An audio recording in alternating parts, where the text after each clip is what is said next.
बिस्मिल्लाहिर्रहमानिर्रहीम। बच्चों, आज हम इन छठे चैप्टर 16 चैप्टर जो सेकेंड ईयर का है फिज़िक्स का, उसको हम रिवाइज़ करेंगे थोड़ा सा, क्योंकि पहले हम ये काम सारा कर चुके हैं, लेकिन हम इसको रिवाइज़ करेंगे, इस काम को सारे के सारे को। ये आप आज के लेक्चर में मैंने सिर्फ जो चीज़ें डिस्कस करनी है वो एक तो ये है कि जो हमने 15वें चैप्टर के अंदर 15th चैप्टर में हमने एसी जनरेटर देखा, कंस्ट्रक्शन उसकी पढ़ी और उसकी आउटपुट देखी। हम उस आउटपुट को, वो जो उसकी आउटपुट थी, उसको हम यूज़ करेंगे इधर इस चैप्टर में, 16 चैप्टर में।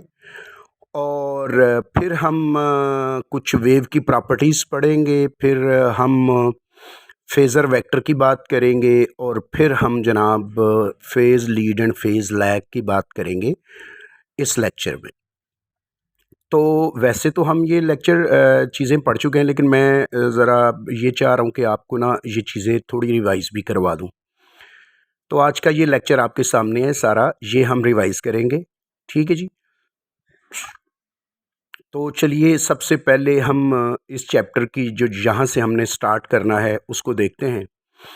तो आइए, ये देखिए, हमारे पास सबसे पहले एसी जनरेटर है। यानी देखिए, इस चैप्टर का नाम, 16 चैप्टर का नाम अल्टरनेटिंग करंट है, यानी बदलने वाली करंट। अल्टरनेटिंग का मतलब है बदलने वाली, चेंज होने वाली।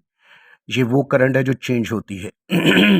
और इसके सिग्नल के मुतालिक हमें पता है कि ये साइनोसाइडल या साइनोसॉइडल का मतलब होता है कि यहाँ करंट की साइन और कॉज वेव्स होती हैं, बनती हैं। अच्छा, चलिए इस बात को छोड़िए, हम जो इंपॉर्टेंट चीज़ है उसको पढ़ते हैं। एसी जनरेटर की आउटपुट जो है, हमने 15वें चैप्टर में पढ़ा था कि वो क्या है। वोल्टेज की आउटपुट होती है V is equal to V not sine theta, और करंट की आउटपुट जो होती है वो होती है I is equal to I not sine theta. ये जनाब हमारे पास उसकी बुनियादी तौर पर वोल्टेज और करंट की आउटपुट्स होती हैं हमारे पास जनरेटर की। इसमें ये जो V है, ये इसको कहते हैं V को, और I को कहते हैं इंस्टेंटेनियस। यहाँ पर मैंने सिर्फ V को कहा है, V इज़ द इंस्टेंटेनियस।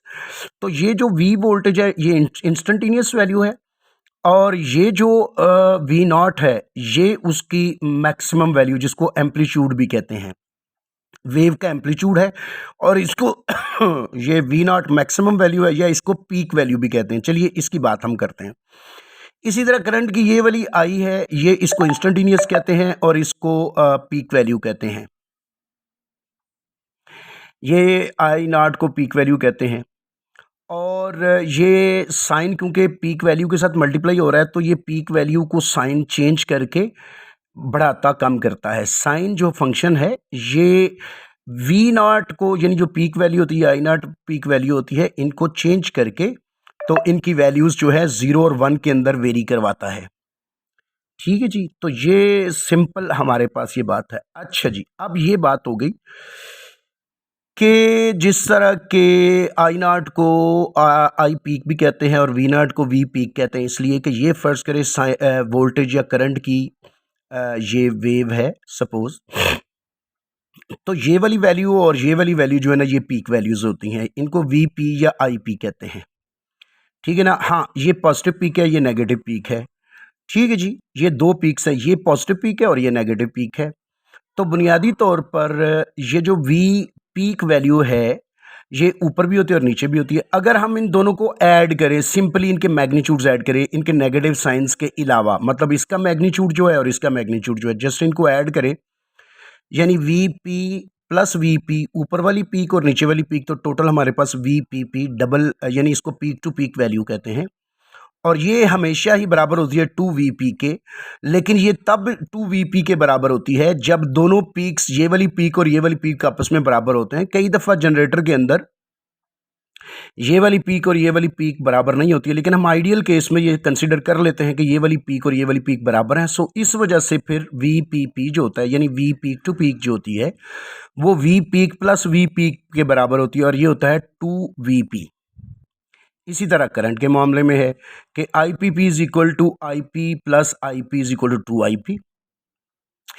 अच्छा, अब हम बात करते हैं यहाँ पर ये जो दोनों पॉजिटिव पीक है और नेगेटिव पीक है, अगर हम फर्ज करें ये कहते हैं जी कि इसकी एवरेज वैल्यू हम करंट की निकालें या वोल्टेज की वेव की एवरेज वैल्यू निकालें, तो वो एवरेज वैल्यू हम इस तरह निकालेंगे कि पॉजिटिव पीक और नेगेटिव पीक, यानी पॉजिटिव वैल्यू है वोल्टेज की, नेगेटिव वैल्यू है, इसको दो ऐड करके और दो से डिवाइड कर दे, लेकिन इसका आंसर क्योंकि पॉजिटिव और नेगेटिव होने की वजह से जीरो आ जाएगा। इसी तरह करंट के साथ होगा, यानी करंट की एवरेज वैल्यू और वोल्टेज की एवरेज वैल्यू अगर हम इस तरह निकालते हैं तो ये फिर आंसर जीरो आता है। तो इस तरह निकालने की बजाय एवरेज वैल्यू, हम फिर एवरेज वैल्यू की बजाय हम इधर जाएं, हम ना आरएमएस वैल्यू की तरफ जाते हैं। हम ना आरएमएस वैल्यू क्या कहते हैं, असल में ये आरएमएस वैल्यू का मतलब होता है root mean square, RMS root mean square value. ये हम इस तरह निकालते हैं कि ये देखें ना, ये वोल्टेज है, ये वोल्टेज है, ये पॉजिटिव है, ये नेगेटिव है और ये 2 है। तो हम बजाय इसके इस तरह निकालने के ना, इसका भी स्क्वायर ले लेते हैं, इसका भी स्क्वायर लेते हैं, ऐड करते हैं और दो का भी स्क्वायर ले लेते हैं। ये देखें मैंने किया हुआ है, इसका भी स्क्वायर, इसका भी स्क्वायर और इसका भी स्क्वायर लेके और हम टोटल अंडर रूट ले लेते हैं, तो इसको कहते हैं वीआरएमएस वैल्यू। यानी आप एवरेज ही निकाल रहे होते हैं तकरीबन, लेकिन आप स्क्वायर्ड वैल्यूज की एवरेज निकाल रहे होते हैं। तो इस तरह हम इसको कहते हैं रूट मीन, इसीलिए तो हमने यहाँ पर मीन लिखा है। रूट का मतलब ये आ गया, ये अंडर रूट। मीन का मतलब ये आ गया कि हम इससे जो मीन ले रहे हैं और स्क्वायर वैल्यू का मीन ले रहे हैं, कि यानी हमने वैल्यू को स्क्वायर किया है, उसके बाद हमने उनका मीन ले लिया है।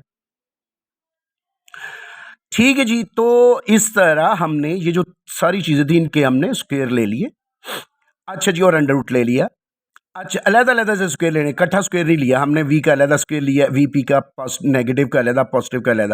अच्छा, ये नेगेटिव भी पॉजिटिव हो जाएगी तो इस तरह ये भी वीपी स्क्वायर हो जाएगा, ये भी वीपी स्क्वायर हो जाएगा, तो ये दोनों ऐड होके 2 वीपी स्क्वायर हो जाएगा और ये 4 हो जाएगा। तो यूँ बुनियादी तौर पर इसको सॉल्व करने के बाद हमारे पास आंसर जो है वो क्या आएगा, यानी ये 2 से कैंसिल होकर नीचे 2 रह जाएगा और वीपी का ऊपर स्क्वायर है तो अंडर रूट से बाहर आके वीपी अंडर रूट 2 हो जाएगा, जिसको हम 1/√2 जो है 0.7 होती है। तो इस तरह वीआरएमएस वैल्यू जो होती है ये हमारे पास मैथमेटिकली ये आ गई कि जो पीक वैल्यू होती है उसका 7%, 70%, आई एम सॉरी, यानी जो आरएमएस वैल्यू होती है ये बुनियादी तौर पर पीक वैल्यू से कम होती है। और पीक वैल्यू से कितनी कम होती है, यानी पीक वैल्यू का 70% जो होता है वो वीआरएमएस वैल्यू होती है। इसलिए इसको हम 0.7 कहते हैं, क्योंकि 1/√2 का आंसर 0.7 आता है। तो ये आपने बात याद रखनी है। इसको अगर हम इस तरह की लिखें कि VRMS is equal to 0.7 VP, और अगर हम इसको ग्राफ में देखें, देखिए ज़रा कि ये जो फुल वैल्यू है ना, ये है पीक वैल्यू और उससे नीचे इसका 70% हमने लिया है और वह है वीआरएमएस वैल्यू। यानी पीक वैल्यू का 70% ले लें तो ना वो 70%, 0.7 का असल में 0.7 को अगर 100 से मल्टीप्लाई करें ना तो 70 बनता है, इसलिए मैं 70% कह रहा हूँ। तो इस तरह इस फार्मूले को VRMS is equal to 0.7 VP लिखने की बजाय हम इसको यूं भी लिख सकते हैं कि मतलब VP ये 0.7 इसके नीचे जाए तो इसके नीचे जब जाके मल्टीप्लाई करेगा तो ये 1/0.7 जो है 1.4 के बराबर आ जाएगा। सो VP जो होती है ये होती है 1.4 VRMS। यानी मतलब ये है कि अगर आपने VRMS से VP निकालनी हो तो आप VRMS को 1.4 से मल्टीप्लाई कर दें, यानी VRMS का 140% जो होता है ना, VRMS का 140% जो होता है ना वो VP होता है। यानी पीक वैल्यू जो होती है वो VRMS की 140% होती है। यानी VRMS का अगर आप 140% ले लें तो ये VP वैल्यू। इसी तरह करंट के साथ है, यानी ये वोल्टेज और करंट की दोनों की है। उसके बाद जनाब ये तो हमारे पास 3 चीज़ें जो आ गई। एक तो हमने इस पूरे पैराग्राफ में अभी जो मैंने बात की है, एक तो हमने पीक वैल्यू पढ़ी है, एक पीक टू पीक वैल्यू पढ़ी है, ठीक है ना जी। एक हमने आरएमएस वैल्यू पढ़ ली है। आरएमएस वैल्यू, पीक वैल्यू और पीक टू पीक वैल्यू, ये हमने ना चीज़ें 3 डिस्कस की हैं। और एवरेज वैल्यू के मुतालिक हमने बात की है कि वो तो हमारे सामने इस AC current, alternating current, AC की जो यानी अल्टरनेटिंग करंट की जो एवरेज वैल्यू होती है वो 0 होती है। चलिए जी, आगे हम कुछ वेव की प्रॉपर्टीज़ की बात डिस्कस करते हैं। वेव की प्रॉपर्टीज़ में एक तो ये है कि वेव की वेवलेंथ होती है, उसका टाइम पीरियड होता है और उसकी फ्रीक्वेंसी होती है, और ये तीनों चीज़ें आपस में इंटरलिंक्ड होती हैं और ये फार्मूला है v is equal to lambda F. लेकिन ये v is equal to lambda F बेटे सिर्फ और सिर्फ याद रखना अपने बात में कि पीरियाडिक वेव्स के लिए होती हैं। अगर वेव पीरियाडिक ना हो तो ये फार्मूला हम अप्लाई नहीं करते, v is equal to lambda F वाला, ये सिर्फ और सिर्फ उसके लिए इस्तेमाल होता है। अब ये है, ये जो f है ये लीनियर फ्रीक्वेंसी होती है, इसकी यूनिट जो होते हैं वो हर्ट्ज होते हैं, ये लीनियर फ्रीक्वेंसी कहलाती है। और हम अगर इसको एंगुलर फ्रीक्वेंसी के साथ अगर हम इंटरलिंक करें ओमेगा, तो यानी आप यूं समझे कि 2πf जो है ना वो ओमेगा के बराबर होता है। यूं अगर हम फ्रीक्वेंसी और एंगुलर फ्रीक्वेंसी जो है, लीनियर फ्रीक्वेंसी और एंगुलर फ्रीक्वेंसी का, ये इसकी बजाय हम लीनियर फ्रीक्वेंसी क्योंकि 1/टाइम के बराबर होती है, टाइम पीरियड के बराबर होती है, इस तरह टाइम का एंगुलर फ्रीक्वेंसी के साथ जो रिलेशन बनता है वो ये बनता है कि टाइम इज इक्वल टू, यानी अगर आप 1/t यहाँ पर लिखते हैं तो टाइम किसके बराबर आ जाएगा, तो इसका 2π/ओमेगा आ जाएगा। तो ये जो टाइम पीरियड होता है इसका एंगुलर फ्रीक्वेंसी के साथ जो रिलेशनशिप है वो ये है। ये चंद चीज़ें थी जो वेव के मुतालिक, जो पीरियाडिक वेव होती है उसके मुतालिक, जो आपने मैट्रिक में भी पढ़ा है और एफएससी फर्स्ट ईयर में भी आपने इसके मुतालिक बहुत ज़्यादा पढ़ा है, 7वें चैप्टर में। ठीक है जी, तो 8वें चैप्टर में भी आपने इसके मुतालिक बहुत ज़्यादा पढ़ा है। इसके मुतालिक यानी फर्स्ट ईयर के 7वें 8वें चैप्टर में आपने ये वेव्स पढ़ी हैं, पीरियाडिक वेव्स।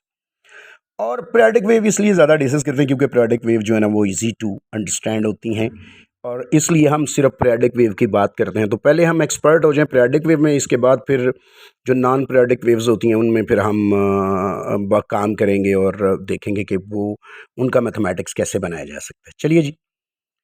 अच्छा, अब जैसे कि मैंने यहाँ पर वेव में कहा है कि ये जो v वैल्यू और i वैल्यू जो होती है ना, इसको कहते हैं इंस्टेंटेनियस वैल्यू।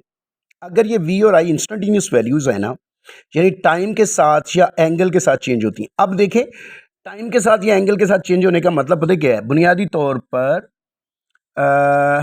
ये जो मैं अभी यहाँ पर लिख देता हूँ, इधर ही लिख देता हूँ ये एक साइड पर, ताकि आपको समझ आ जाए कि ये जो थीटा होता है ना बेटे, ये होता है ओमेगा टी के बराबर, क्योंकि एंगुलर वेलोसिटी की जो डेफिनेशन होती है, एंगुलर वेलोसिटी की जो डेफिनेशन होती है वो होती है ये क्योंकि एंगुलर डिस्प्लेसमेंट होता है, तो rate of change of the angular displacement is equal to angular velocity. तो यानी थीटे को अगर टाइम से डिवाइड करें तो ओमेगा बनता है। तो उस रिलेशन से ये 5वें चैप्टर में आपने फर्स्ट ईयर में पढ़ा था, तो उसमें हमने theta is equal to omega T निकाल लिया है। यानी आप यूं समझें कि ये जो इंस्टेंटेनियस वोल्टेज है इनका ताल्लुक अगर एंगल के चेंज होने से है या टाइम के चेंज होने से है, तो इसीलिए इनको इंस्टेंटेनियस वैल्यूज कहा जाता है कि टाइम के साथ ये बदलती है। अब अगर ये टाइम के साथ बदलती है तो हम सोचते हैं कि कोई ऐसी चीज़ होनी चाहिए कि जो इनकी इंस्टेंटेनियस वैल्यूज़ जो हैं उनको बताने के लिए इस्तेमाल हो। तो वो उसके लिए हम ना एक नई चीज़ डिफ़ाइन करते हैं जिसको कहते हैं फेज़र वेक्टर। फेज़र वेक्टर जो होता है क्वांटिटी की जो हमारे पास करंट और वोल्टेज इंस्टेंटेनियस है, चेंज होती हैं टाइम के साथ, उसको डिफाइन करने के लिए ये होता है। इसको फेज़र वेक्टर को आप पता है क्या समझ सकते हैं? सिंपली फेज़र वेक्टर को अगर मैं आपको समझाऊं तो आप यूं समझ सकते हैं कि फर्ज करें एक सर्कल है, ये देखिए मैं आपको इसकी एक बात समझाने लगूं। फेज़र वेक्टर तो ये इसका जनाब सेंटर है, फर्ज करें, और सेंटर से ये इसका रेडियस है। अच्छा, अगर आप इस रेडियस को यूं ही समझ लें कि ये रेडियस जो है, ये अगर कोई ऑब्जेक्ट है जो इस पॉइंट पर है और वो मूव कर रही है, तो ये जो उसका पोजीशन वेक्टर होता है ये रोटेट, क्योंकि वो साथ साथ चीज़ यूं यूं जब चलेगी ना तो उसका जो पोजीशन वेक्टर वो भी चेंज होगा। तो बुनियादी तौर पर आइडिया यहाँ से फेज़र वेक्टर का लिया जा सकता है कि ये जो रेडियस है, रेडियस वेक्टर है, इसको पोजीशन वेक्टर भी कहते हैं। तो ये पोजीशन वेक्टर जो है ना ये चेंज होगा और इसका एंगल चेंज होगा, क्योंकि पोजीशन वेक्टर का बुनियादी तौर पर अभी एंगल फर्ज करें यहाँ पर जो है, ये देखिए अगर थीटा है तो ये वाला एंगल यूं ही, ये वाली कोई ऑब्जेक्ट चेंज होगी तो उसका ये चेंज होगा और उसका एंगल जो है वो चेंज होकर 0 से लेके 360 तक चेंज होकर यहाँ पर वापस आ जाए। तो आप यूं समझे कि ये जो रेडियस है ना ये फेज़र वेक्टर है। इसको क्या नाम देते हैं जी? Phasor vector. क्योंकि ये वक्त के साथ चेंज होता है, टाइम के साथ जू एंगल चेंज होता है तो ये चेंज होता है, इसलिए इसको फेज़र वेक्टर भी कहते हैं, क्योंकि ये फेज़ इसका चेंज होता रहता है। और या यूं कह सकते हैं आपके, क्योंकि ये फेज़ को रिप्रेजेंट करता है कि रेडियस किधर है। फेज़ का मतलब है हालत, कि रेडियस अभी किधर है, बाद में किधर होगा, थोड़ी देर बाद टाइम में किधर किधर जाएगा, ये टाइम के साथ ये चेंज होता है ना, तो इसलिए इसकी फिर हमें इसको फेज़र वेक्टर कहते हैं। चलिए, अगर आपको फेज़र वेक्टर का थोड़ा सा आइडिया हो गया है तो मैं आगे मूव करता हूँ। यानी बुनियादी तौर पर फेज़र वेक्टर जो है ये एक ऐसा वेक्टर है, यूं ही आप यूं समझे कि ये सर्कल का रेडियस वेक्टर है जो सर्कल के अंदर मूव करेगा, ठीक है ना जी, और बजाते खुद ये रेडियस होगा, इसकी लेंथ रेडियस होगी। अच्छा जी, अब अगर हम इसको वोल्टेज के लिए यूज़ करें ना, इस फेज़र वेक्टर को, तो आपने यूं याद रखना है, ये मैंने जनाब लगाया है रेफरेंस फ्रेम।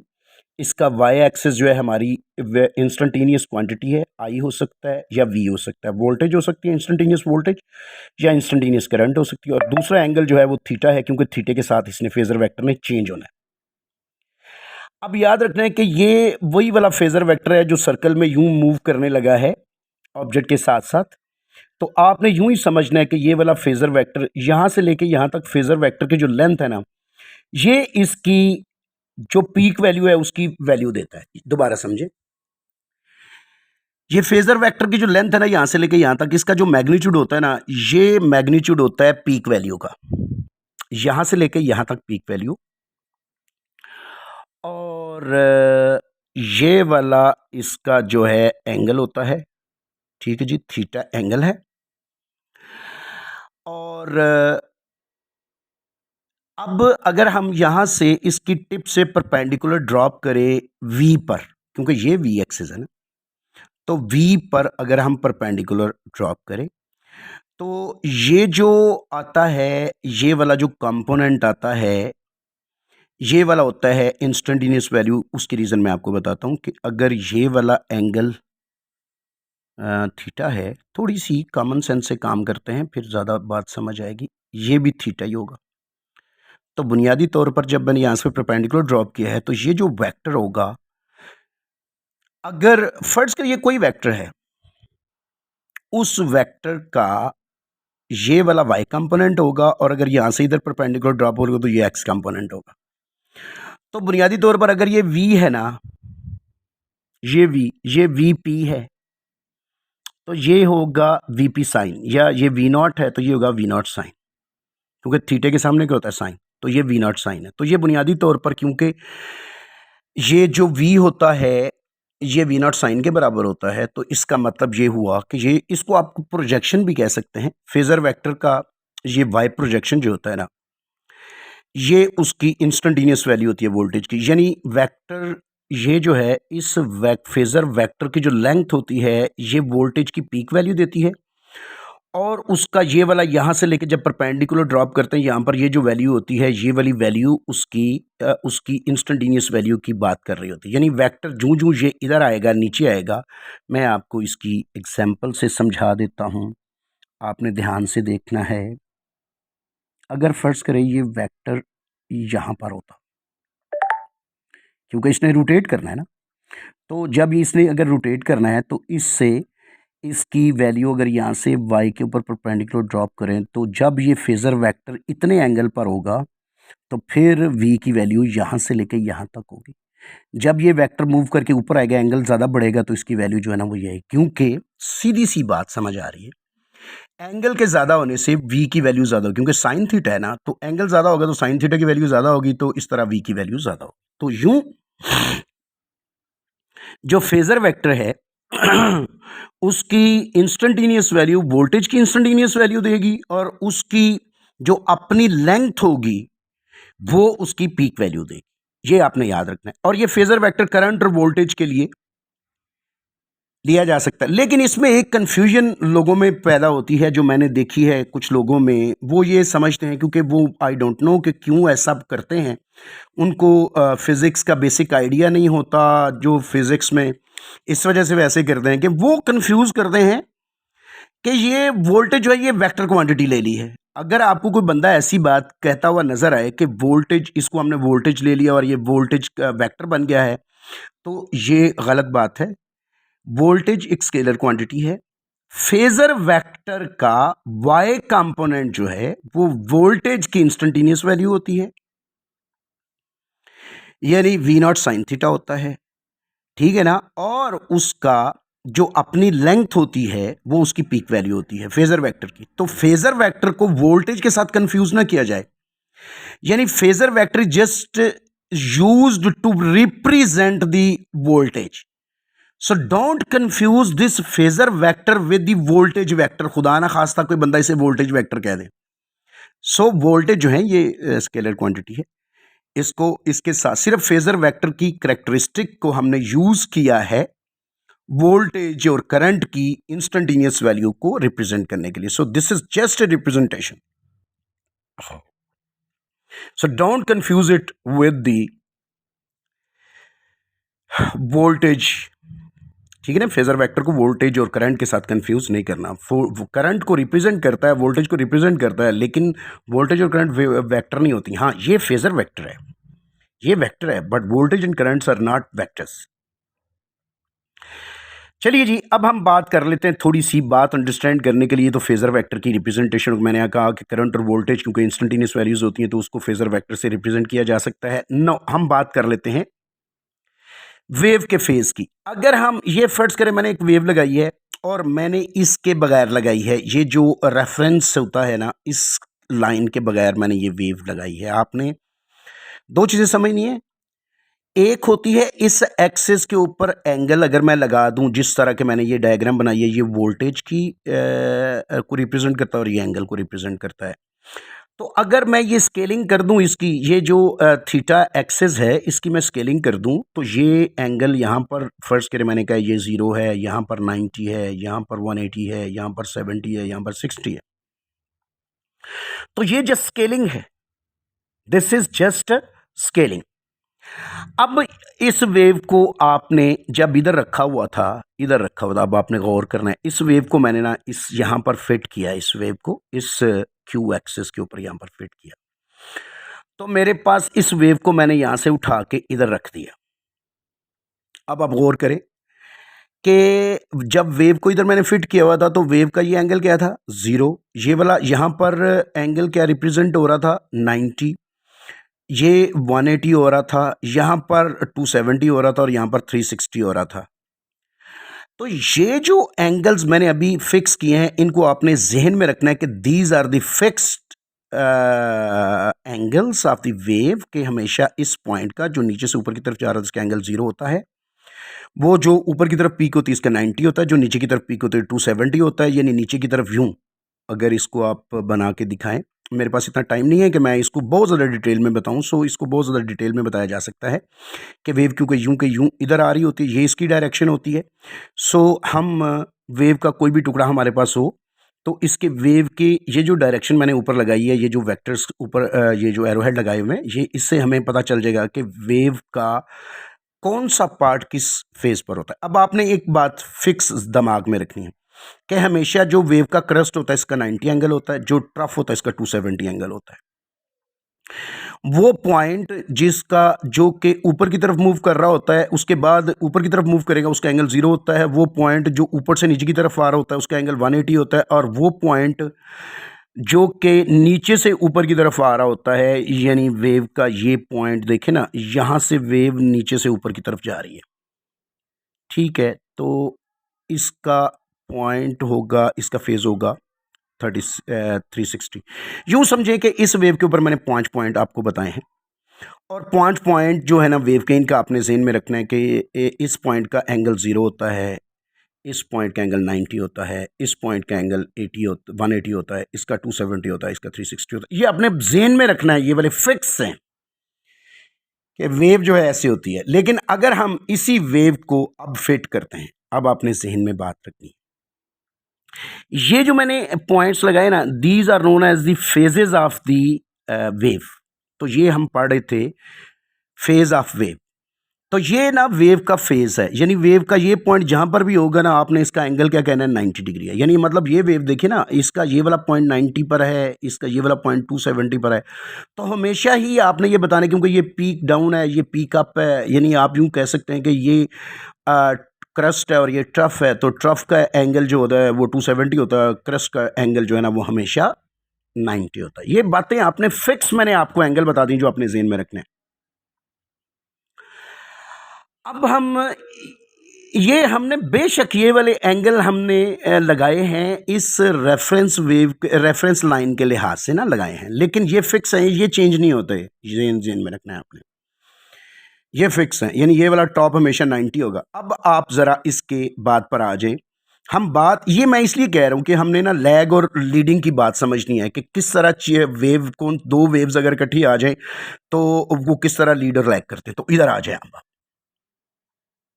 नॉर्मली जो हमारे पास ये जो जनरेटर होता है इसके अंदर क्योंकि वेव वोल्टेज को करंट की आती है, तो हम इन दोनों वेव्स को इकट्ठा अंडरस्टैंड करने की कोशिश करते हैं कि ये जनाब जो वेव है जो हाइट कम होती है इसको आप करंट कह लें, और जिसकी हाइट ज़्यादा इसको आप वोल्टेज कह लें।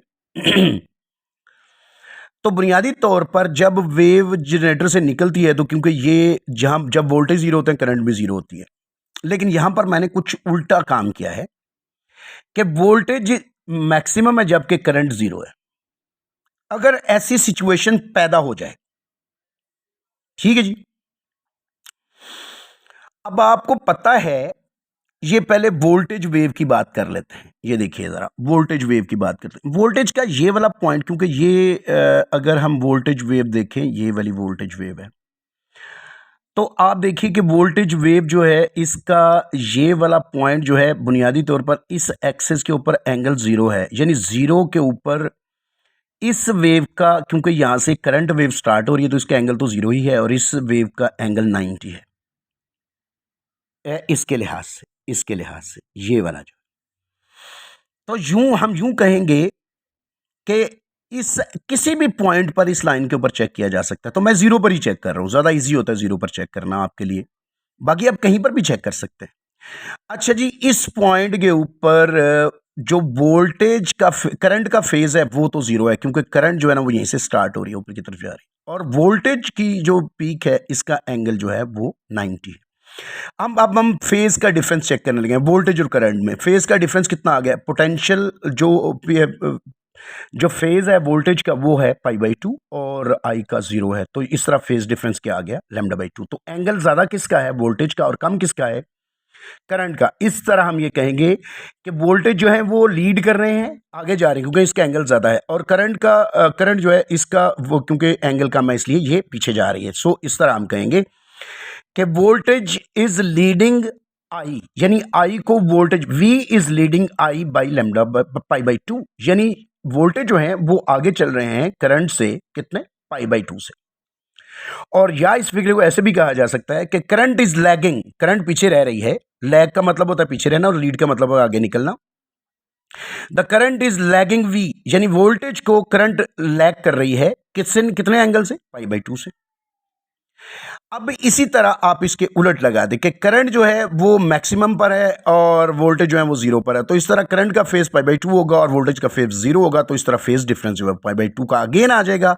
लेकिन इस सिचुएशन में देखिए कि करंट जो है वो लीड कर रही है, क्योंकि करंट का एंगल क्या है? π/2 और वोल्टेज का एंगल जीरो है। इस तरह current is leading voltage by π/2 और voltage is lagging I by π/2। तो ये असल में लीड और लैग की बात हो रही है।